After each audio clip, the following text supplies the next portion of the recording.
الحمد لله رب العالمين والعاقبة للمتقين والصلاة والسلام على سيد الأنبياء والمرسلين وعلى آله وأصحابه أجمعين. قال الله سبحانه وتعالى في القرآن المجيد: أعوذ بالله من الشيطان الرجيم. بسم الله الرحمن الرحيم. وإذ يمكر بك الذين كفروا ليثبتوك أو يقتلوك أو يخرجوك ويمكرون ويمكر الله والله خير الماكرين. آمنت بالله. সূরাতুল আনফাল এর ৩০ নম্বর আয়াত। সম্মানিত দ্বীনী ভাই ও বোনেরা, যে যেখান থেকে দেখতেছেন, আজকের লাইফে সবাইকে মোবারকবাদ জানাই। শুরুতে মহান আল্লাহ সুবহানাহু ওয়া তাআলার দরবারে নত শিরে শুকর আদায় করতেছি যে আল্লাহ সুবহানাহু ওয়া তাআলা আমাদেরকে এই হায়াতের জিন্দেগিতে এখন পর্যন্ত সুস্থতার সহিত তার আমল, তার ইবাদত করার মতো আমাদেরকে আল্লাহ সুবহানাহু ওয়া তাআলা সুযোগ তৈরি করে দিয়েছেন। সে মহান আল্লাহ সুবহানাহু ওয়া তাআলার দরবারে শুকর আদায় করি, বলি আলহামদুলিল্লাহ। বিশ্ব নেতার প্রতি সংক্ষিপ্ত আকারে দরুদ পড়ি, যেই নেতার সুপারিশ ছাড়া কিয়ামতের ময়দানে কোনো ব্যক্তি, কোনো উম্মত জান্নাতে যাওয়ার কোনো সুযোগ পাবেন না। আমাদের প্রিয় নবী, প্রিয় রাহবার, প্রিয় নেতা, সমস্ত নবীদের নবী জনাবে মুহাম্মদুর রাসূলুল্লাহ সাল্লাল্লাহু আলাইহি ওয়াসাল্লাম। প্রিয় হাজিরিন, আপনারা ইতিমধ্যে অবহিত আছেন যে আমি সূরা আনফালের ৩০ নম্বর আয়াত তেলাওয়াত করেছি। বিশ্বনবী সাল্লাল্লাহু আলাইহি ওয়াসাল্লাম তিনি এই পৃথিবীতে মোট ৬৩ বছর বেঁচে ছিলেন। তো এই ৬৩ বছরের মধ্যে বিশ্বনবী সাল্লাল্লাহু আলাইহি ওয়াসাল্লামের জীবনটাকে দুই ভাগে ভাগ করা হয়েছে। একটা হলো যে মাক্কি জীবন, আরেকটি হলো মাদানী জীবন।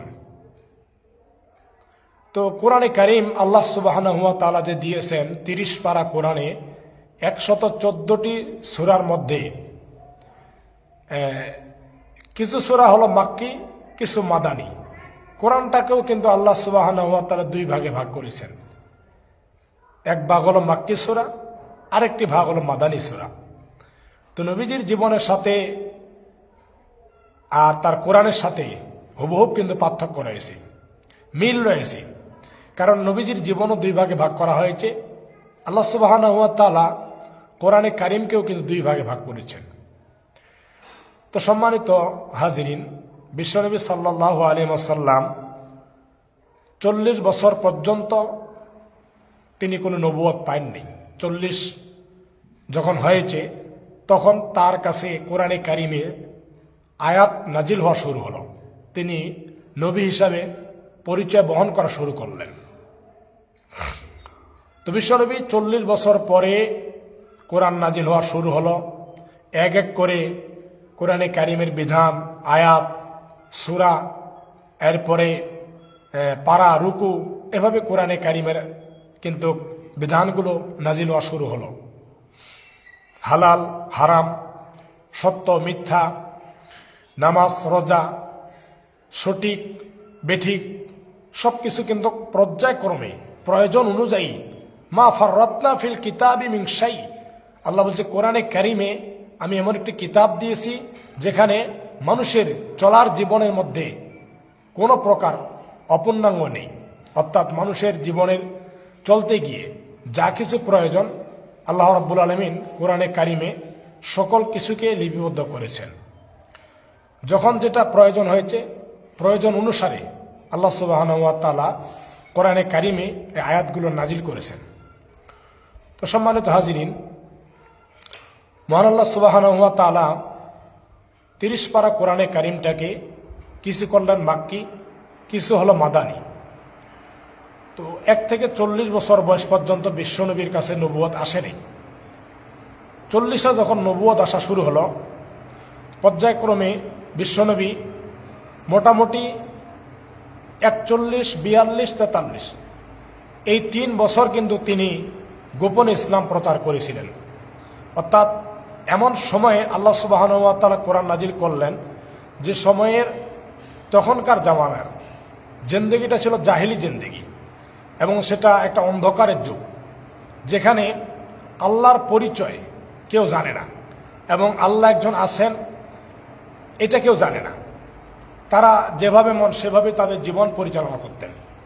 হালাল হারাম, সত্য মিথ্যা তাদের কাছে কোনো কিছু বিবেচনা হতো না। তো এই কঠিন পরিবেশে, কঠিন মুহূর্তে যখন আল্লাহ রাব্বুল আলামিন সূরা আলাকের 5টি আয়াত নাজিল করলেন, এই আয়াতগুলো মানুষের কাছে প্রচার করা খুব কঠিন একটা বিষয় ছিল। কেউ বিশ্বাস করতো না, কেউ বিশ্বাস করে নাই যে আয়াতগুলো আল্লাহর পক্ষ থেকে বিশ্বনবীকে নবী হিসাবে দেয়া হচ্ছে। তো এই 3 বছরে খুব কঠিনভাবে দুর্দিন পার করে প্রত্যেকটা মানুষের কাছে দাঁড়ে দাঁড়িয়ে গিয়ে এই কোরআনে কারিমের দাওয়াত শুরু করলেন। এক পর্যায়ে কিতাবের মধ্যে তাফসিরে বিভিন্ন রায়াতে পাওয়া যাচ্ছে যে 3 বছরে মাত্র 310 জন ব্যক্তি মুসলমান হয়েছেন। 41, 42, 43 নবুয়তের 3 বছর পর্যন্ত, কোরআন নাজিলের 3 বছর পর্যন্ত মাত্র 310 জন ব্যক্তি মুসলমান হলেন। আল্লাহ সুবহানাহু ওয়া তাআলা বললেন, এভাবে যদি তিনি ইসলাম প্রচার করেন, আল্লাহ বলছেন ওয়ামা আরসালনাকা ইল্লা রাহমাতাল লিল আলামিন, বিশ্ব জগতের জন্য কিন্তু বিশ্বনবীকে রহমত হিসেবে পাঠিয়েছেন। এজন্য পৃথিবীর প্রত্যেকটা জায়গায় ইসলামের দাওয়াত পৌঁছাতে হবে। কোন জায়গায় যেন ইসলামের দাওয়াত, কোরআনের দাওয়াত অপূর্ণাঙ্গ না থাকে, সকল মানুষের কাছে দাওয়াত পৌঁছায়। যার জন্য আল্লাহ মনে করলেন এভাবে যদি সে ইসলামের দাওয়াত দেয়, তাহলে কোনো একদিন দেখা যাবে তার হায়াতের জিন্দেগি আল্লাহ ওফাতের সময় তৈরি করবেন, নিয়ে আসবেন, কিন্তু প্রত্যেকটা জায়গায় কোরআনের দাওয়াত পৌঁছায়নি। যার জন্য আল্লাহ কোরআনে কারিমে আল্লাহ রাব্বুল আলামিন 3 বছর পরে একটি আয়াত নাজিল করলেন। আল্লাহ বলেন ওয়া আনজির আশিরাতাকাল আকরাবিন, হে নবী আপনি আজকে থেকে গোপনে নয়, ওয়া আনজির আশিরাতাকাল আকরাবিন, আপনি আপনার নিকটতম ব্যক্তি যারা, এরপরে বাইরে সকলকে প্রকাশ্যে দাওয়াতি কাজ শুরু করুন। অর্থাৎ আপনি এখন প্রকাশ্যে দাওয়াত দেন।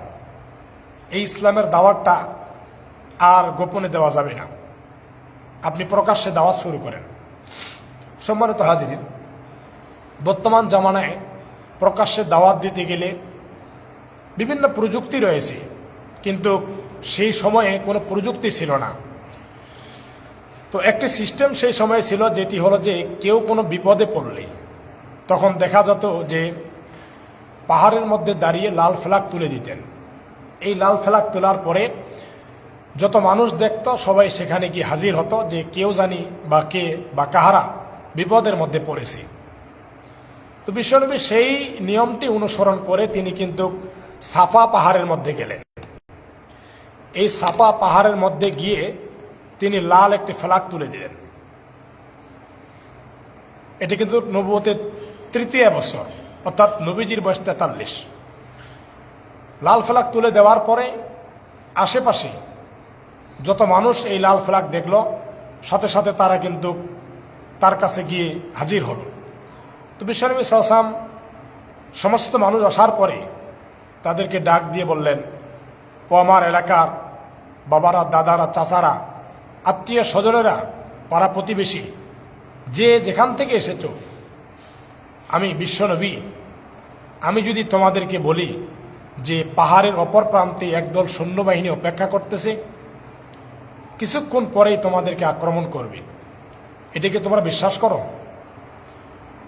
তো বিশ্বনবীর এই কথা কিন্তু শুনতেছেন দেশের রাষ্ট্রনায়ক, যিনি তখন প্রেসিডেন্ট ছিলেন, সরকার ছিলেন, আবু জেহেল, আবু লাহাব, উতবা, সায়েবা, মুগিরা, মক্কার মধ্যে বড় বড় যারা কাফের, যাদের নামগুলো পর্যন্ত আতঙ্কের একটি নাম ছিল, তারাও কিন্তু সেখানে হাজির। তাদের সামনে যখন বললেন যে আমি যদি তোমাদেরকে বলি পাহাড়ের অপর প্রান্তে সৈন্যবাহিনী অপেক্ষা করতেছে, এ কথা কি তোমরা বিশ্বাস করবে? আবু জেহেল, উতবা, সাহেবা, বড় বড় কাফেররা তারা বলল, তুমি তো আল আমিন, তুমি তো আস সাদিক, তুমি সত্যবাদী, তুমি কোনোদিন মিথ্যা কথা বলো নাই। তো এই কথাও আমরা বিশ্বাস করি যে তোমার কথাটা সত্য, পাহাড়ের অপর প্রান্তে সৈন্যবাহিনী অপেক্ষা করতেছে, এটা বিশ্বাস করে নিলাম। বিশ্বনবী সাল্লাল্লাহু আলাইহি ওয়াসাল্লাম এই কথা শোনার পরে তাদেরকে বললেন, হে মানব সকল, সূরা আল বাকারার 21 নম্বর আয়াতে আল্লাহ বলছেন, ইয়া আইয়ুহান নাসু উবুদু রাব্বাকুমুল্লাযী খলাকাকুম। হে মানব সকল, প্রিয় নবী সাল্লাল্লাহু আলাইহি ওয়াসাল্লাম সকলকে জানাচ্ছে, তাহলে তোমরা শুনে রাখো, আল্লাহ তোমাদেরকে বলতেছেন, হে মানব সকল, তোমরা একমাত্র আল্লাহ সুবহানাহু ওয়া তাআলাকে ভয় করো এবং তারই গোলামি করো। যদি তোমরা তার গোলামি করতে পারো তাহলে তোমরা সফল কাম হবে। এ কথার দাওয়াত দিয়ে তিনি বললেন, আজকে তোমাদেরকে এখানে ডাকার উদ্দেশ্য হলো, আল্লাহ সুবহানাহু ওয়া তাআলা আমাকে নবী হিসেবে পাঠিয়েছেন। কুল লা ইলাহা ইল্লাল্লাহ তুফলিহুন, তোমরা বলো আল্লাহ ছাড়া কোনো মাবুদ নেই, ইলাহ নেই, হুকুমদাতা নেই, আইনদাতা নেই, তুফলিহুন, তোমরা সফল কাম হয়ে যাবে। বিশ্বনবী সাল্লাল্লাহু আলাইহি ওয়াসাল্লামের এই কথা শোনার পরে সাথে সাথে কিন্তু সবচাইতে বেশি রেগে গেলেন যার নাম হলো আবু লাহাব। কোরআনে কারিমে 108 নম্বর একটি সূরা আল্লাহ তাআলা দিয়েছেন, যার নাম হলো সূরাতুল লাহাব। সম্মানিত হাজিরিন, এই আবু লাহাব সর্বপ্রথম রেগে গেলেন। আমরা অনেকে জানি যে আবু জেহেল নবীজি সাল্লাল্লাহু আলাইহি ওয়াসাল্লামের চাচা।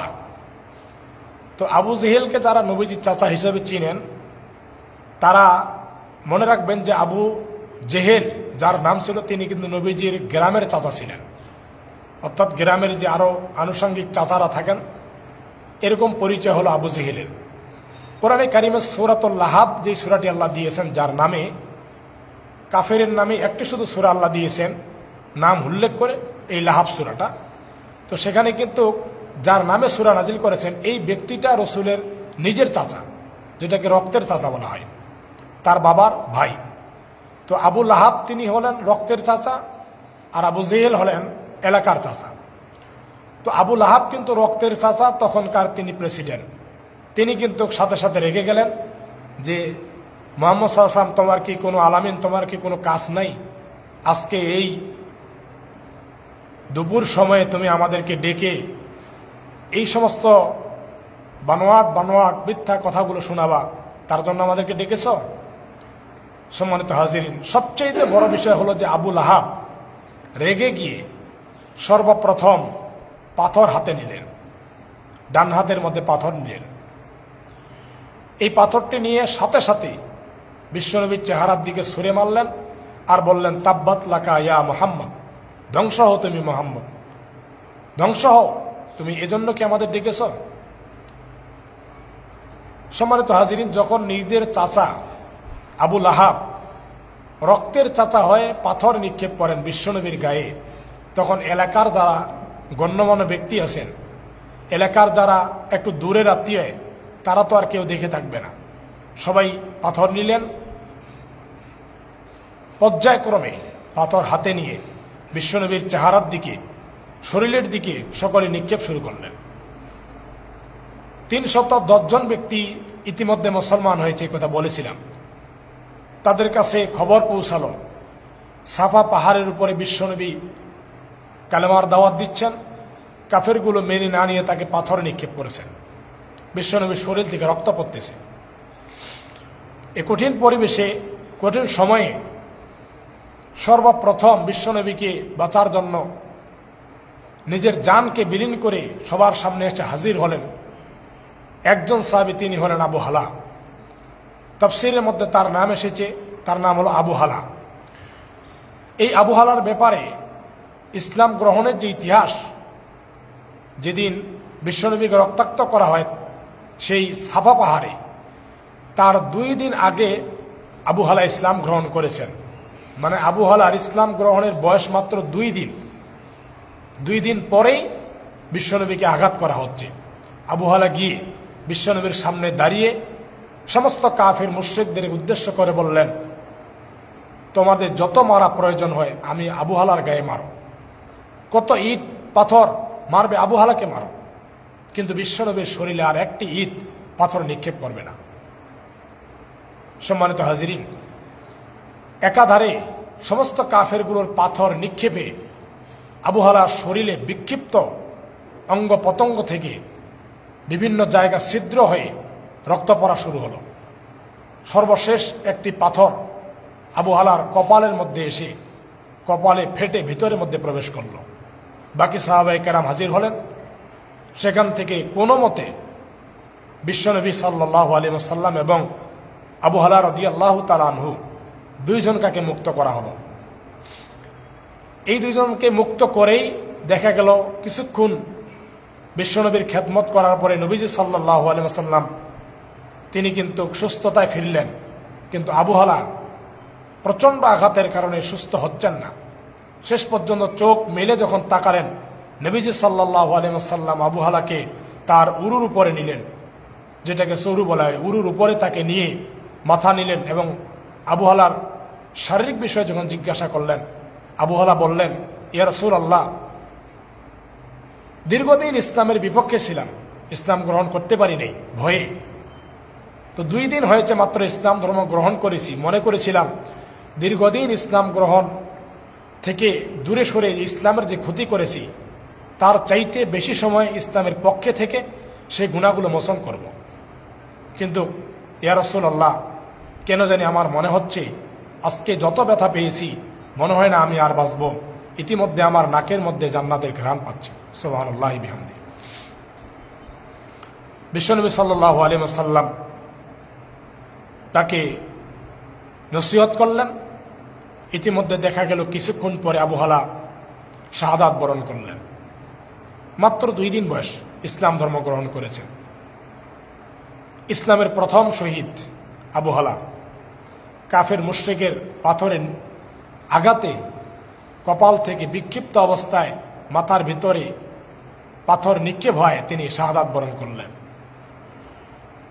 সম্মানিত হাজিরিন, এত বড় কঠিন পরিবেশ যখন তৈরি হলো, আল্লাহ সুবহানাহু ওয়া তাআলা এদের বিচার করার জন্য ওই যে আবুল আহাব বলেছেন, তাব্বাত লাকা ইয়া মুহাম্মদ, হে মুহাম্মদ তোমার হাত, তোমার ধ্বংস হোক। আল্লাহ সুবহানাহু ওয়া তাআলা পাল্টা জবাব দিয়ে কোরআনে কারিমের সাথে সাথে সূরাতুল লাহাব নাজিল করলেন, যেটা কোরআনের 108 নম্বর সূরা 30 পারার মধ্যে রয়েছে, শেষের দিকের সূরা। আল্লাহ সুবহানাহু ওয়া তাআলা সাথে সাথে বললেন, তাব্বাত ইয়াদা আবি লাহাবি ওয়া তাব্বা। আবুল আহাব বলেছে বিশ্বনবী ধ্বংস হোক, আল্লাহ বলতেছেন আবুল আহাবের 2 হাত ধ্বংস হোক। সম্মানিত হাজিরিন, এই জায়গায় তাফসীরের মধ্যে একটি বিষয় গুরুত্বপূর্ণ, সেটি হলো যে আবুল আহাব তো নিজের ডান হাত দিয়ে বিশ্বনবীকে পাথর মেরেছেন। তো আল্লাহ সুবহানাহু ওয়া তাআলা বলতে পারতেন যে আবুল আহাবের ইয়ামিন অর্থাৎ ডান হাতটা ধ্বংস হোক। তো আল্লাহ বাম হাত দুইটাই বললেন, একটু বাড়িয়ে বললেন। তার কারণটা কি? এর কারণটা হলো যে ডান হাত দিয়ে যখন পাথর নিক্ষেপ করা হয় তখন বাম হাত যদি একটু শক্তি দেয়, উভয় হাতের শক্তি সমন্বয়ে কিন্তু পাথরটি জোরে নিক্ষেপ করা যায়। আর যদি বাম হাত চুপচাপ কোনো শক্তি না দেয় তাহলে পাথরটি নিক্ষেপ করতে বেশি একটি জোরে নিক্ষেপ করা যায় না। আল্লাহ কিন্তু দেখছেন ডান হাত এবং বাম হাত সমস্ত শরীরের শক্তি নিয়ে যখন আবুল আহাব পাথর নিক্ষেপ করে মুহাম্মদের ধ্বংস ঘোষণা করলেন, এজন্য আল্লাহ সুবহানাহু ওয়া তাআলা 2টি হাতেই ধ্বংসের ব্যাপারে প্রথম আয়াতে আল্লাহ তাআলা বললেন 2 হাতেই আবুল আহাবের ধ্বংস হোক। সম্মানিত হাজিরিন, আবুল আহাব চেয়েছেন নবীজি সাল্লাল্লাহু আলাইহি ওয়াসাল্লামের ধ্বংস হোক, আর আল্লাহ নাজিল করলেন আবুল আহাবের 2 হাত ধ্বংস হোক। তো পরের আয়াতে আল্লাহ তাআলা ঘোষণা করলেন, মা আগনা আনহু মালুহু ওয়া মা কাসাব। আল্লাহ তাআলা বললেন আবুল আহাবের কোনো কালে কোনো সময়ে তার যে সম্পদ ছিল, ধন ছিল, টাকা ছিল, অর্থ, তা কোনো কাজে আসেনি, কোনো কাজে আসেনি। অনেক সম্পদের মালিক, দেশের প্রেসিডেন্ট, রাষ্ট্রনায়ক, অনেক সম্পদ, কিন্তু এই সম্পদগুলো আবুল আহাবের কোনো কাজে আসেনি। তার কারণ হলো যে আবুল আহাব ইসলামের ধ্বংস চেয়েছেন, আল্লাহ সুবহানাহু ওয়া তাআলা তার সম্পত্তিগুলো পর্যন্ত নষ্ট করে দিয়েছেন। এই আয়াতুল কারিমা দিয়ে এটাই প্রতীয়মান হয় যে তাফসিরে এই বিষয়টি উল্লেখ হয়েছে যে ডান হাত দিয়ে যেহেতু আবুল আহাব পাথর নিক্ষেপ করেছেন, বাম হাত সহযোগিতা করেছে।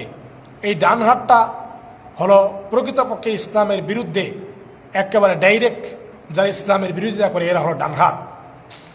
আর যারা প্রকাশ্যে ইসলামের বিরোধিতা করে না, তবে গোপনে পরামর্শ করে, গোপনে সহযোগিতা করে ইসলামের ধ্বংস চায়, এরা হলো বাম হাত। আল্লাহ বলছে প্রকাশ্য হাত এবং গোপন হাত। প্রকাশ্য ইসলাম বিরোধী, গোপনে ইসলাম বিরোধী, উভয়ে ধ্বংস। এই কথাটি কিন্তু আল্লাহ তাআলা বিশেষভাবে উল্লেখ করেছেন যে আপনি প্রকাশ্যে ইসলাম বিরোধী করেন বা গোপনে করেন বা অর্থ দিয়ে সহযোগিতা করেন ইসলামের বিপক্ষে, আপনি কিন্তু ধ্বংস হবেন। মা আগনা আনহু মালুহু ওয়া মা কাসাব, আল্লাহ তাআলা বললেন আবুল আহাবের ধ্বংস সম্পদগুলো কোনো কাজে আসেনি। আবুল আহাবের যত সম্পদ ছিল কোনো কাজে আসেনি। তো দীর্ঘদিন যারা দীর্ঘ 17টি বছর বাংলাদেশকে শাসন শোষণ করেছে, তারা কিন্তু ইসলামের অনেক ক্ষতি করেছে এবং ক্ষতিতে লিপ্ত ছিল। আল্লাহ সুবহানাহু ওয়া তাআলার আয়াত প্রমাণ করেছে দীর্ঘদিনে এক একজন ব্যক্তি লক্ষ কোটি কোটি টাকা আত্মসাৎ করেছে, কিন্তু যখন তারা এদেশ থেকে চলে যাবে, আল্লাহ তাআলা পতন ঘটালেন, সেদিন কিন্তু কোনো ব্যক্তি তার সম্পদ নিয়ে, অর্থ নিয়ে, ব্যাংক ব্যালেন্স, গাড়ি বাড়ি, টাকা পয়সা নিয়ে দেশ থেকে পালাতে পারেনি। সব কিছু রেখে কোনো মতে জানটা সে রক্ষা করেছে। আল্লাহ কিন্তু সে কথাই বলছেন যে ইসলামের বিরোধিতা যারা করবে, এদের কোটি সম্পদ থাকতে পারে, অর্থ থাকতে পারে, কোনো কাজে আসবে না। কারণ আবুল আহাবের কোনো সম্পদ কাজে আসেনি। এরপরে কারুনের ইতিহাস আপনারা জানেন, যার মালের, অর্থ সম্পদের ঘরের চাবি বহন করার জন্য কয়েকটা উট লাগতো। এই কেনানের সমস্ত প্রকার সম্পত্তি এবং কারুনকে আল্লাহ তাআলা মাটির নিচে নামিয়ে দিয়েছেন, কোনো কাজে আসেনি।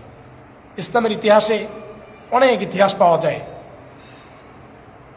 কোটি কোটি সম্পদ যার কোনো তুলনা হয় না, কিন্তু ইসলামের বিপক্ষে থাকার কারণে শেষ পর্যায়ে এই সম্পদগুলো কোনো কাজে আসেনি। সম্মানিত হাজির, পরের আয়াতে সূরা লাহাবটা সবাই জানেন, অনেকেই এটা মুখস্থ রাখেন, নামাজের মধ্যে পড়েন। সায়াসলা নারন যাতা লাহাব, আল্লাহ তাআলা পরে কিন্তু বলছেন যে এই আবুল আহাব সে জাহান্নামের আগুনে নিক্ষিপ্ত হবে এবং তার যে স্ত্রী সে জাহান্নামে, দুইজনে জাহান্নামের মধ্যে থাকবে। আল্লাহ তাআলা শেষে বলছেন যে আবুল আহাব তার যে স্ত্রী ছিল, নাম হলো উম্মে জামিল, বিশ্বনবী সাল্লাল্লাহু আলাইহি ওয়াসাল্লামের চাচি ছিলেন, নিজের চাচি। তো এই চাচি ইসলামের বিপক্ষে অনেক কাজ করেছেন, অর্থাৎ ইসলাম যেন নষ্ট হয়ে যায়, রসুল যেন ধ্বংস হয়ে যায়, এর ব্যাপারে তিনি অনেক ভূমিকা রেখেছেন। এরকম চাচি কিন্তু সমাজের মধ্যে অনেক এখনও আছেন যারা ইসলামের ধ্বংস চায়। তো উম্মে জামিল বিশ্বনবীর চাচি, তিনি কিন্তু অনেকভাবে বিশ্বনবীকে কষ্ট দিয়েছেন, তার পরিবারকে কষ্ট দিয়েছেন, মা খাদিজা, আয়েশা সিদ্দিকা সবাইকে কষ্ট দিয়েছেন। এটা অনেক বড় ইতিহাস। আল্লাহ তাআলা বললেন যে তার স্ত্রী উম্মে জামিল সেও যাবে জাহান্নামে।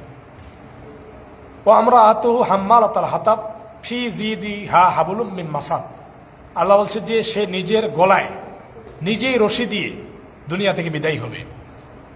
সেটাই হয়েছে জ্বলন্তভাবে। এই সূরাটি তার ইতিহাসে কিন্তু প্রমাণ করে দিয়েছে। যখন তিনি ইন্তেকাল করেছেন, উম্মে জামিল তার চাচি অর্থাৎ আবুল আহাবের স্ত্রী, বিশ্বনবীর চাচি, যার ব্যাপারে কথা বলা হচ্ছে, তিনি কিন্তু শেষ পর্যায়ে এমন পরিণতি ছিল, লাকড়ির বোঝা বহন করে বিক্রয় করে তিনি কিন্তু তার সংসার চালাচ্ছেন। তো একদিন দেখা গেল লাকড়ির বোঝা মাথায় নিয়েছেন, সেই বাগান থেকে যখন বেরিয়ে আসতেছেন, লাকড়ির বোঝাটা ঢিলাঢালা ছিল। তো এই লাকড়ির বোঝা ঢিলাঢালা যখন মাথায় দিয়েছেন, তখন মাথা থেকে ঢিলা হওয়ার কারণে আস্তে আস্তে লোড হয়ে নিচের দিকে আসতেছে। তো এক পর্যায়ে দেখা গেল যখন লোড হয়ে নিচে আসলো, বোঝাটা পিছন পাশে চলে গিয়ে রশিটা সম্পূর্ণ নিজের গলায় আটকে গিয়ে সেখানে নিজের রশি দিয়ে, নিজের সেই লকড়ির বোঝা দিয়ে নিজের রশি গলায় পেঁচিয়ে সে কিন্তু ইন্তেকাল করলেন, মারা গেলেন। এক পর্যায়ে আবুল আহাবের শেষের জীবনীটাও খুব কঠিন জীবনী। শেষ পর্যায়ে আবুল আহাবের একজন রাষ্ট্রনায়ক, প্রেসিডেন্ট, দেশে যিনি শাসন করেছেন তাদের সর্বশেষ পরিণতি হয়েছে তিনি কিন্তু বিছানার মধ্যে কেন দীর্ঘদিন পরে ছিলেন, সেখানে পায়খানা, সেখানে প্রস্রাব, সেই পায়খানা সেই প্রস্রাবেই তিনি সেখানে উঠতেন, সেখানেই বসতেন, পায়খানা প্রস্রাব শরীরের মধ্যে লাগত। এভাবে তার আনুষঙ্গিক কাফের মুশরিকেরা দীর্ঘদিন সহযোগিতা করেছে। যখন বেশি অসুস্থ হয়ে গেল, দুর্গন্ধ তার শরীর থেকে বের হচ্ছে, রুম থেকে পায়খানা প্রস্রাবের গন্ধ বেরোচ্ছে, তখন কিন্তু তারাও সবাই সরে গেল, আর কেউ আসতেছে না। দূর দিক থেকে 100-200 মিটার দূর থেকে খাবারগুলো নিক্ষেপ করত আবুল আহাবকে। এই খাবারগুলো আবুল আহাবের বিছানায় গিয়ে পড়ত, পায়খানা লাগতো, প্রস্রাব লাগতো, শরীরে দুর্গন্ধ লাগতো, সেগুলোই কিন্তু সে মুখের মধ্যে নিয়ে চাবিয়ে চাবিয়ে খেতেন, কারণ তার কোনো আর উপায় ছিল না। নিজের শরীর দিয়ে কিছু করবেন, উঠবেন, নিজের শরীরে নিজে খেদমত করবেন, এতটুকু শক্তি আল্লাহ তাআলা তাকে আর দেন নাই। শেষ পর্যায়ে তিনি যখন দুর্গন্ধ সরালেন, এলাকার মানুষেরা যখন এলাকায় থাকতে পারতেছে না আবুল আহাবের দুর্গন্ধে, তখন কিন্তু এলাকার মানুষেরা রশি নিয়ে আসে। সেই রশি কোনো মতে পেঁচ দিয়ে দূর থেকে নিক্ষেপ করে হাত পা বেঁধে তাকে কুত্তার মতো, মরা কুত্তার মতো টানতে টানতে চাপা মাটিতে নিক্ষেপ করে, চাপা মাটিতে তাকে দাফন করেছেন। এলাকার মধ্যে কোনো কুত্তা মারা গেলে সাপ, এরপরে অনেক কিছু মারা গেলে দুর্গন্ধ হলে যেমন মানুষেরা কোনো মতে তাকে মাটির মধ্যে দাফন করে দেয় যেন দুর্গন্ধ না হয়, আবুল আহাবের পরিণতি সেই হয়েছে। তাকে কিন্তু এলাকার মানুষেরা তার আত্মীয় স্বজনেরাই রশিতে বেঁধে টানতে টানতে দুর্গন্ধ থেকে বাঁচার জন্য মাটির মধ্যে নিক্ষেপ করেছেন। তো সম্মানিত হাজিরিন, অর্থ সম্পদ টাকা পয়সা থাকলেই যে মানুষ অনেক কিছু করতে পারে তা কিন্তু সম্ভব না, কারণ আল্লাহর পক্ষ থেকে প্রত্যেকটা ফয়সালা আসা পর্যন্ত আপনি কোনো কিছু করতে পারেন না। তো এই বিশ্বনবী সাল্লাল্লাহু আলাইহি ওয়াসাল্লাম মক্কায়, আমি যে বিষয়টি বলতে চেয়েছি, মক্কার মধ্যে তিনি কিন্তু মোটামুটি শুরু থেকে 53 বছর মক্কায় ছিলেন। এরপরে 53 বছর থেকে 63, শেষের 10 বছর মক্কায় কাফের অত্যাচারে থাকতে পারেননি, হিজরত করেছেন। তাকে রাত পোহালেই হত্যা করা হবে, মুহাম্মদের কল্লা হাজির করা হবে। এই কঠিন পরিবেশ যখন তৈরি হলো, তখন রাতের মধ্যে তিনি হিজরত করলেন, দেশ ত্যাগ করলেন, মক্কা ছেড়ে মদিনা চলে গেলেন। 622 খ্রিস্টাব্দে 8 রবিউল আউয়াল, 29 সেপ্টেম্বর ছিল দিনটি। আজকে মোটামুটি আজকেই তো হয়তো বা 29 সেপ্টেম্বর। তো 29 সেপ্টেম্বর 8 রবিউল আউয়াল 622 খ্রিস্টাব্দ, নবীজি সাল্লাল্লাহু আলাইহি ওয়াসাল্লামের বয়স 53 চলতেছে, শুরু হয়েছে। তো মক্কা থেকে মদিনা চলে গেলেন। তো আমি যেটা বলতে চেয়েছি যে 40 বছরে কোরআন নাজিল হলো, 40 থেকে 53, মোট 13 বছর কোরআন নাজিল হওয়ার পরেও মক্কায় থাকলেন। কিন্তু এই 13 বছরে মক্কায় একটি মসজিদ তিনি নির্মাণ করেন নাই। মক্কায় কোরআন নাজিল হলো 13 বছর, নামাজের আয়াত আসলো, রোজার আয়াত আসলো, বিভিন্ন আয়াত আসলো, কিন্তু এই 13 বছরে একটি মসজিদ তিনি নির্মাণ করেন নাই। তার কারণটা কি? আর 13 বছরে মক্কায় একটি মসজিদ বানালেন না, মদিনায় গিয়ে 10 বছরে 198টি মসজিদ নির্মাণ করেছেন। তো 10 বছরে যদি 198টি মসজিদ বানানো হয়, 13 বছরে তো আরো বেশি বানানোর প্রয়োজন ছিল, কেন তিনি বানালেন না? সবচেয়ে গুরুত্বপূর্ণ বিষয় হলো, নবীজি যে রাতেই স্থান ত্যাগ করেছেন, সেখান থেকে বাইরে গিয়ে কোবা নামক একটি জায়গা তিনি যখন আশ্রয় নিলেন, একটি গাছের নিচে। এই জায়গাটি হলো মক্কা থেকে, অর্থাৎ মদিনা থেকে পশ্চিম দক্ষিণ 3 কিলোমিটার দূরে। আর মক্কা থেকে যাওয়ার পথে কোবার একটি রাস্তা দিয়ে মদিনা যেতে হয়। তো মদিনা থেকে 3 কিলোমিটার দক্ষিণেই কিন্তু তিনি অবস্থান করতেছেন, এখনো মদিনা যেতে পারেন নাই। এই জায়গা হাজির হয়ে কিছুক্ষণ সময় তিনি রেস্ট করলেন। এরপরে সাহাবায়ে কেরামকে তিনি সর্বপ্রথম আদেশ করলেন, এই কোবা নামক জায়গা তোমরা কি মসজিদ বানাও। সুবহানাল্লাহ। যেখানে মক্কায় 13 বছর থাকলেন, মসজিদ বানালেন না, মক্কা থেকে বেরিয়ে গিয়ে কিছুক্ষণের মধ্যে কোবা নামক জায়গায় হাজির হয়ে এখনো মদিনা যাননি, একটি মসজিদ বানালেন। নবীজি সাল্লাল্লাহু আলাইহি ওয়াসাল্লাম নিজে সাহাবীদেরকে নিজে মাটি কাটলেন, মসজিদ নির্মাণ করলেন। মসজিদের নাম দেওয়া হলো মসজিদে কোবা, যেটা ইসলামের প্রথম মসজিদ। এই মসজিদে কোবা এখনো রয়েছে। বর্তমানে এই মসজিদে কোবার আয়তন অনেক বড় আয়তন নিয়েছে, এবং এই মসজিদে কোবায় বর্তমান মহিলা এবং পুরুষ উভয় নামাজ পড়ার জন্য একটা ব্যবস্থা রয়েছে। তো তো বিশ্বনবী একটা মসজিদ বানালেন, যার নাম দিলেন মসজিদে কুবা। আরেকটু গিয়ে যখন তিনি আরেকটু দূরে গিয়ে উম্মে কুলসুম নামক একজন সাহাবীর বাড়িতে 12 দিন ছিলেন। এর মাঝে হযরত আলীকে যখন বিছানায় শোয়ায় রেখেছিলেন, 2-1 দিন পরে আলীও সেখানে আসে হাজির হলেন। তো বিশ্বনবী সাল্লাল্লাহু আলাইহি ওয়াসাল্লাম সেখান থেকে যখন মদিনার দিকে রওনা করলেন, কুবা নামক রাস্তা দিয়ে ঢুকতে ঢুকতে মদিনা যাচ্ছেন, মদিনায় সাহাবায়ে কেরাম যারা ছিলেন আনসার সাহাবী, তারা কিন্তু সবাই ফুলের মালা নিয়ে হাজির হয়েছেন। নবীজি সেই রাস্তা দিয়ে ঢুকলেই, মদিনায় ঢুকলে তাকে বরণ করে নেবেন। তোলা আল বাদরু আলাইনা মিন সানিয়াতি ওয়াজাবাত শুকরু আলাইনা, এভাবে এই গজল কিন্তু তারা গাচ্ছেন। নবীজি ঢুকলেই তাকে কিন্তু তারা বরণ করে নেবেন। তো দেখা গেল রাস্তার মধ্যে মহিলা, পুরুষ, ছোট বড়, আবাল বৃদ্ধ বনিতা, সব মদিনার মানুষেরা রাস্তায় দাঁড়িয়ে আছেন বিশ্বনবীকে বরণ করার জন্য। আর এদিকে মক্কা থেকে তাকে তাড়িয়ে দেওয়া হয়েছে। তিনি যখন মদিনায় প্রবেশ করলেন, তাকে রিসিভ করা হলো, তাকবীর স্লোগান দিয়ে তাকে মুখরিত করা হলো, উটের পিঠ থেকে তাকে নামানো হলো। তো বিশ্বনবীকে নামানোর পরে কাফের মুশরিক তখনও কিছু ছিল, যাদেরকে ইহুদি, খ্রিস্টান, মাজুসি, কিছু এরকম ধর্মের ব্যক্তিরা ছিল, তারাও ছিল এবং আনসার সাহাবীরাও ছিল। সকলে মিলে বিশ্বনবীকে অফার করা হলো যে ইয়া রাসূলুল্লাহ, আপনি মদিনায় এসেছেন, আমরা খুব খুশি হয়েছি, তবে আমরা একটি প্রস্তাব রাখতে চাই, আজকে থেকে মদিনার সরকার বা মদিনার প্রেসিডেন্ট আপনি হবেন। সুবহানাল্লাহ। তো বিশ্বনবী বললেন, আমি মদিনার প্রেসিডেন্ট বা সরকার হব, তবে আমার একটি শর্ত আছে। সত্যটি হলো, আমি মদিনার প্রেসিডেন্ট হওয়ার পরে কোরআনে কারিম দিয়ে দেশ চালাবো। সাথে সাথে ইহুদি, খ্রিস্টান, মাজুসি, ভিন্ন ধর্মে যারা ছিলেন সকলে বললেন ইয়া রাসূলুল্লাহ, কোরআন দিয়ে দেশ চললে দেশ শান্তিতে চলবে। বলেন সুবহানাল্লাহ। ইহুদিরাও বললেন, কাফেররা বললেন, খ্রিস্টান বেধর্মী বললেন মদিনার মধ্যে যে হে রাসূল, আপনি যদি কোরআন দিয়ে দেশ চালান দেশ শান্তিতে চলবে। আর আজকে 1400 বছর পরে, এদেশের স্বাধীনতা হওয়ার পর 53 বছর পেরিয়ে গেল, এখনো নামদারি কিছু মুসলমান আছেন যারা এখনো কোরআনের শাসন চান না। তারা মনে করে কোরআন দিয়ে দেশ চললে দেশ মানে অশান্তিতে চলবে। তো সম্মানিত হাজির, কোরআন দিয়ে দেশ চললে দেশ শান্তিতে চলবে, এর জন্য কাফের মুশরিক, ইহুদি, খ্রিস্টানেরা বললেন। তো বিশ্বনবীর এই কথা মেনে নিয়ে বিশ্বনবী দেশের রাষ্ট্রনায়ক হলেন। এখন বড় একটি সমস্যা দেখা দিল।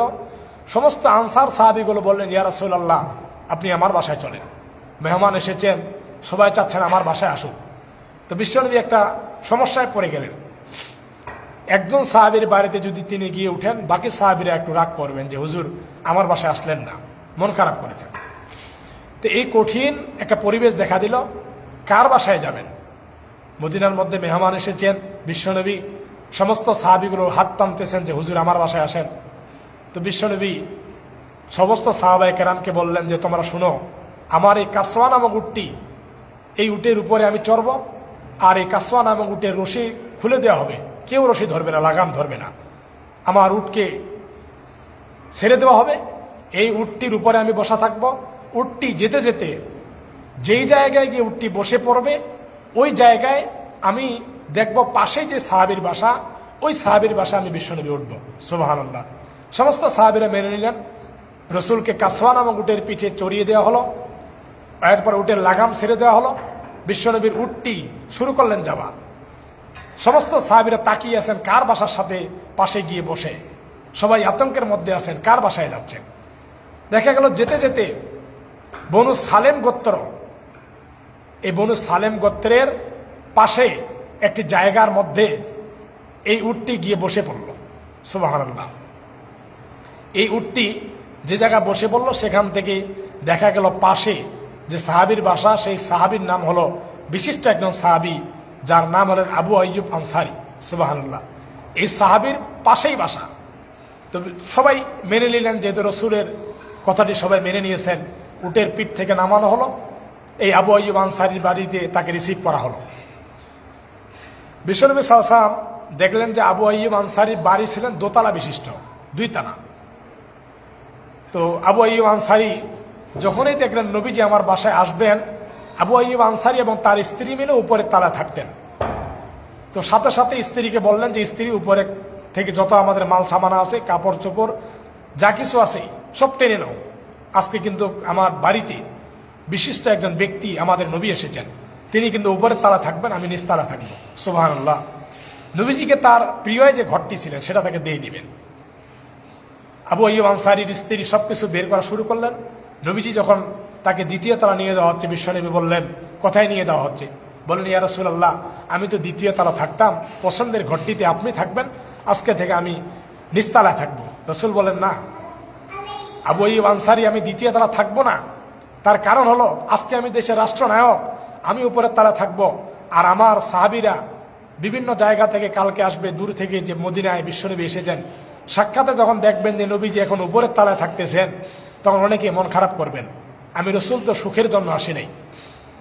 শিক্ষা নেন, নবীজির জীবন থেকে শিক্ষা নেন। নবীজি দেশের প্রেসিডেন্ট, উপরের তলায় থাকলেন না। বললেন, না, উপরের তলায় উঠতে কষ্ট হবে সাহাবীদের, আমি দেশের রাষ্ট্রনায়ক হয়েছি বলে আমাকে খুঁজতে গিয়ে কষ্ট হবে, অনেকে কষ্ট করে বৃদ্ধ মানুষের উপরে উঠবে, এটা আমি মানতে পারি না। তুমি আবু আইয়ুব আনসারী, তুমি উপরেই থাকো, আমি নিচতলা থাকবো, আর আমার ঘরের দরজা 24 আওয়ার খোলা থাকবে, 24 ঘন্টা। কে ছোট, কে বড়, কে কালো, কে সাদা, কে আমার ধর্মের, কে অন্য ধর্মের, যে কেউ ব্যক্তি যদি আমার সাক্ষাৎ চায়, দেখা করতে চায়, বিনা অনুমতিতে আমার কাছে আসবে। সুবহানাল্লাহ। একজন দেশের রাষ্ট্রনায়ক দরজা খুলে দিলেন, সমস্ত ব্যক্তিগুলো তাদের কাছে যেন গিয়ে তার মনের দুঃখের কথা বলতে পারেন। দেখা গেল লাইন ধরে মানুষেরা দূর থেকে আসতেছেন, বিশ্বনবীর সাক্ষাৎ দিচ্ছেন, তো তার কাছ থেকে শিক্ষা নেন। তিনি দেশের প্রেসিডেন্টের দেশ, মানুষের কাছে সমস্ত মানুষ যেন তার সাক্ষাৎ নিতে পারে, দরজা খোলা রাখলেন। আর আজকে আমরা এমন শাসক পেয়েছি, যাদেরকে দেখেছিলাম তাদের কাছে, তারা নির্বাচনের সময় আমাদের কাছে আসে, ভোট পাওয়ার পরে যখন তারা এমপি, মন্ত্রী সমস্ত পদগুলো দখল করে নেয়, তাদের দেখা করতে গিয়ে 5টি বছর অতিক্রম করার পরেও তাদের কাছে গিয়ে যাওয়ার মতো কোনো সুযোগ নেই। শুধুমাত্র তার দলীয় ব্যক্তিরা, সৈন্য বাহিনীরা ছাড়া অন্য খেটে খাওয়া মজুর, এরপরে হচ্ছে গরিব, কুলি, ভ্যান চালক, ঠেলাওয়ালা, ও দূরের কথা, তার কাছে গিয়ে সাক্ষাৎ করার কোনো সুযোগ থাকতো না। বরং তার কাছে সাক্ষাৎ করতে গেলে বিভিন্ন দরজায় গিয়ে অনুমতি নেওয়া লাগে। আজকে তারা নিজেকে মুসলমান দাবি করতেছেন, যেখানে একজন নবীজি, শ্রেষ্ঠ নবী, সমস্ত নবীদের বড় নবী, দেশের সরকার, তিনি সমস্ত মানুষের সাক্ষাৎ নেওয়ার জন্য নিচতলায় অপেক্ষা করতেছেন। আর আমার দেশের শাসকেরা, তারা উপরের তারা ঘুমাচ্ছেন, জনগণ কি হোক, প্রয়োজন হলে জনগণের বুকে তারা গুলি মারতেছেন। সম্মানিত হাজিরিন, সবচেয়ে গুরুত্বপূর্ণ বিষয় হলো নবীজি সাল্লাল্লাহু আলাইহি ওয়াসাল্লাম তার আদর্শ যেটা দেখিয়েছেন, লাকাদ কানা লাকুম ফি রাসূলিল্লাহি উসওয়াতুন হাসানাহ। সূরা আহজাবে আল্লাহ তাআলা বলছেন, বিশ্বনবীর আদর্শের মধ্যে তোমাদের আদর্শ নিহিত, সেই চরিত্র, সেই আদর্শ, তার নিয়ম তোমরা অনুসরণ করো, তাহলেই তোমরা সফলকাম হবে, তোমরা সেই নবীজির উম্মত হতে পারবে। কিন্তু আমরা সেই অনুসরণ করতে পারিনি এখনো। তো বিশ্বনবী যেই জায়গায় উঠতি বসেছিল, আবু আইয়ুব আনসারীর বাড়ির পাশে, সাহাবীদেরকে বলা হলো যে জুমার দিন তো চলে আসতেছে, সেই জায়গায় তোমরা যাও, মসজিদ একটি নির্মাণ করো। দেখা গেল সেই জায়গাটি ছিল 2 জন বেদুইন সাহাবীর, বেদুইন ব্যক্তির, অন্য ধর্মের। বিশ্বনবী তাদেরকে বললেন, তোমরা তাদেরকে ডাক দিয়ে নিয়ে এসো। নবীজি বললেন যে এই জায়গাটি তোমাদের, যদি তোমরা কিছু মনে না করো, আমরা একটি মসজিদ বানাবো। তো বেদুইন সেই ব্যক্তিরা বলল, প্রয়োজন হলে আপনি মসজিদ বানায়েন, আপনার কাছ থেকে কোন টাকা পয়সা গ্রহণ করব না। সুবহানাল্লাহ। নবীজি বললেন, না, আমি বিনা টাকায় তোমাদের কাছ থেকে এই জমিটা ক্রয় করব না। আবু বক্করকে বলেন, আবু বক্কর, তুমি 10 দিরহাম টাকা এই বেদুইনদেরকে দিয়ে দাও, আর এই জায়গার মধ্যে মসজিদ একটি বানাও। বিশ্বনবী সাল্লাল্লাহু আলাইহি ওয়াসাল্লামের কথা অনুযায়ী আরেকটি মসজিদ বানানো হলো। নবীজি সাল্লাল্লাহু আলাইহি ওয়াসাল্লাম নিজে মাটি কাটলেন, সাহাবীরা মাটি কাটলেন, এরপরে মাটি মাথার মধ্যে নিলেন, সেই জায়গায় গিয়ে মাটি দিলেন। এই মসজিদটা প্রথমে 10 হাত লম্বা, 10 হাত প্রশস্ত, 10 হাত দৈর্ঘ্য, না 100 হাত দৈর্ঘ্য, 100 হাত প্রশস্ত মসজিদটা বানানো হলো। মসজিদটাতে ইতিহাস এসেছে, মাটি থেকে উপরে 3 হাত পর্যন্ত পাথর দিয়ে বানানো হলো, পাথরের উপরে ইট দেওয়া হলো, এরপরে বিভিন্নভাবে তার উপরে খেজুর গাছের বিভিন্ন কিছু দিয়ে উপরে একটা ছাউনি করানো হলো। বিশ্বে মসজিদ তৈরি করলেন। নবীজি বলেন, এই মসজিদের নাম হলো মসজিদে নববী। সুবহানাল্লাহ। এই মসজিদে নববী মদিনায় এখনো রয়েছে, ইসলামের দ্বিতীয় মসজিদ, নাম হলো মসজিদে নববী। এভাবে পর্যায়ক্রমে নবীজি সাল্লাল্লাহু আলাইহি ওয়াসাল্লামের মৃত্যুর দিন, যেদিন ঘনিয়ে এসেছেন, ওফাত গ্রহণ করবেন, সেই দিন সারা মদিনার মধ্যে গণনা করে দেখা গেছে 198টি মসজিদ নির্মাণ হয়েছে। মাত্র 10 বছরে 198টি মসজিদ নির্মাণ হলো। আর মক্কায় কোরআন নাজিল হওয়ার পরে 13 বছরে একটি মসজিদ নির্মাণ হলেন না। তার কারণ হলো যে মসজিদ নির্মাণ করতে গেলে যেই জমিনে মসজিদ নির্মাণ হবে সেই জমিনটা আল্লাহ তাআলার নামে ওয়াকফ করতে হবে, তাই না? আল্লাহ সুবহানাহু ওয়া তাআলার নামে ওয়াকফ না করে মসজিদ নির্মাণ করলে সেই মসজিদটা হবে না। মনে করেন আমি যে জমিটার মালিক, দলিলপত্র আমার আছে, আপনি যদি সেখানে বাড়ি তুলতে চান, বাড়ি তুলতে পারবেন? আমি তো বাধা দিব, এটা আমার জমিন। তো জনগণের জমিন থাকবে না, জমিন থাকবে সরাসরি ওয়াকফ করা থাকবে আল্লাহর নামে। এই ওয়াকফ জমিন হলেই সেখানে মসজিদ নির্মাণ করা যাবে। তো মক্কার মধ্যে যে জমিনটা ছিল, এই জমিনের নেতৃত্ব দিতেন আবু জেহেল, আবুল আহাব। জমিনটা সম্পূর্ণ আবু জেহেল, আবুল আহাবের আন্ডারের মধ্যে ছিল। আল্লাহর কোনো বিধান হুকুম ছিল না।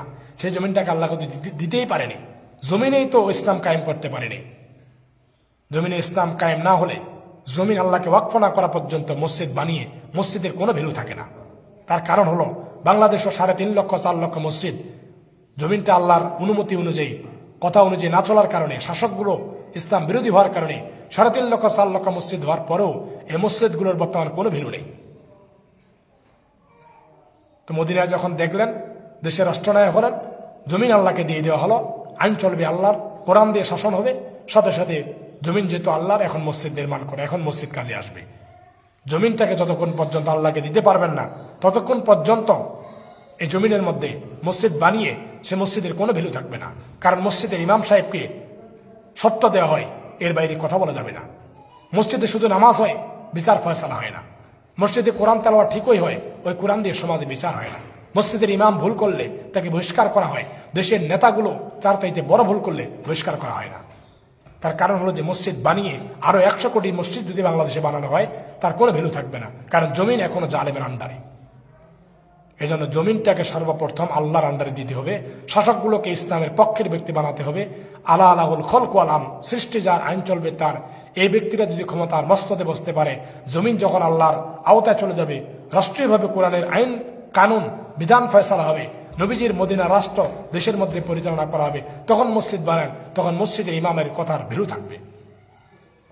এজন্য সম্মানিত হাজির, সর্বপ্রথম যে বিষয়টি লক্ষণীয় সেটি হলো যে আমাদেরকে প্রথম যে কাজটি করতে হবে সেটা হলো জমিন আল্লাহর, আইন চলবে আল্লাহর। এই কাজটির জন্য আমাদেরকে নির্ভীক সৈনিক হিসাবে কাজ করতে হবে। আল্লাহ সুবহানাহু ওয়া তাআলা আমাদেরকে সেই নির্ভীক সৈনিক হওয়ার তৌফিক দান করুক। এতক্ষণ যাবত যারা দীর্ঘক্ষণ আমার লাইভটির সাথে যুক্ত ছিলেন, সবাইকে আন্তরিকভাবে মোবারকবাদ জানাই।